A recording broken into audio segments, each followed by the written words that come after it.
बड़ी खबर आ रही है कानपुर से, जहां पर 5 दिन का रेड चला है और 5 दिन के रेड चलने में करोड़ों की नकदी और जेवरात जब्त किए गए हैं। जी हां, कानपुर मॉरिशस में धीरे धीरे तब्दील होता जा रहा है। उत्तर प्रदेश के कानपुर में सर्राफा कारोबारियों और रियल एस्टेट ग्रुप पर इनकम टैक्स की छापेमारी 5 दिनों तक चली और इस छापेमारी में कानपुर में 17 और अन्य राज्यों को मिलाकर 55 ठिकानों पर इस छापेमारी को अंजाम दिया गया। यह कार्रवाई सोमवार देर रात पूरी हुई है और पिछले कई महीनों से आयकर विभाग आर्टिफिशियल इंटेलिजेंस यानी कि एआई के जरिए हाई वैल्यू संदिग्ध लेन देन पर नजर रखे रही थी। जानकारी के मुताबिक छापेमारी मुख्य रूप से कानपुर में रितु हाउसिंग लिमिटेड, राधा मोहन पुरुषोत्तम दास और उनके सहयोगियों पर की गई है। आपको बता दें कि ये लोग अखिलेश यादव के करीबी माने जाते हैं। आरोप है कि रितु हाउसिंग लिमिटेड ने कानपुर के सबसे महंगी हाउसिंग सोसाइटी में से एक एमराल्ड गार्डन में कैश में कई संपत्तियां बेची थी। इसी रकम को सर्राफा व्यापार समेत कई अन्य कारोबार में लगाए भी गए थे। इस कारोबार में रितु हाउसिंग और राधा मोहन पुरुषोत्तम दास शामिल थे। पूरे कारोबार के लिए कई फर्जी फॉर्म भी बनाई गई थी।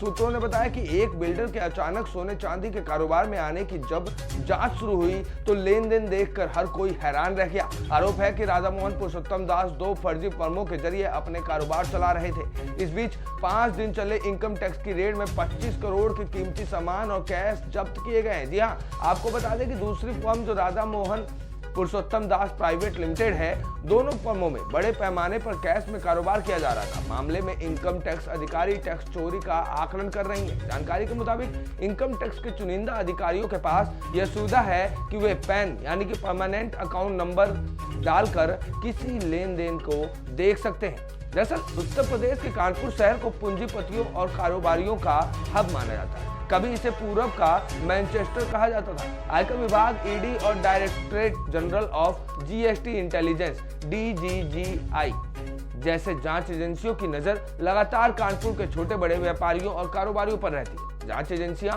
जब कानपुर के किसी कारोबारी के ठिकानों पर छापेमारी करती हैं तो कर चोरी का बड़ा जखीरा मिलता है। यहाँ बंकरों, दीवारों, बेड के गद्दों और अलमारियों में बड़ी मात्रा में नोटों की गड्डियां बरामद होती हैं। सिर्फ कैश ही नहीं बल्कि विदेशी सोना भी मिलता है। यही वजह है कि ये जानकर लोग कहने लगे हैं कि कानपुर भारत का मॉरिशस बनता जा रहा है। कभी इत्र कारोबारी पीयूष जैन तो कभी सर्राफा कारोबारियों के यहाँ आईटी रेड इसी तरह इशारा कर रही है। वहीं दरअसल मॉरिशस दुनिया का कुख्यात टैक्स हेवन देश है। कानपुर को भारत का मॉरिशस हम क्यों कह रहे हैं, जरा इसके पीछे की वजह समझ लीजिए। आम भारतीय मॉरिशस को एक पर्यटक स्थल के रूप में जानते हैं। मॉरिशस प्राकृतिक सुंदरता के लिहाज से बेहद खूबसूरत है। झील, झरने और हरे भरे घने जंगल मॉरिशस को और भी खूबसूरत बनाते हैं। शादी के बाद न्यू कपल हनीमून के लिए भी मॉरिशस जाना बहुत पसंद करते हैं। दूसरी ओर बड़े बिजनेसमैन, कारोबारी, व्यापारी, सफेदपोश नेता मॉरिशस को टैक्स चोरी का एक बड़ा अड्डा मानते हैं। ये लोग भ्रष्टाचार से कमाई गई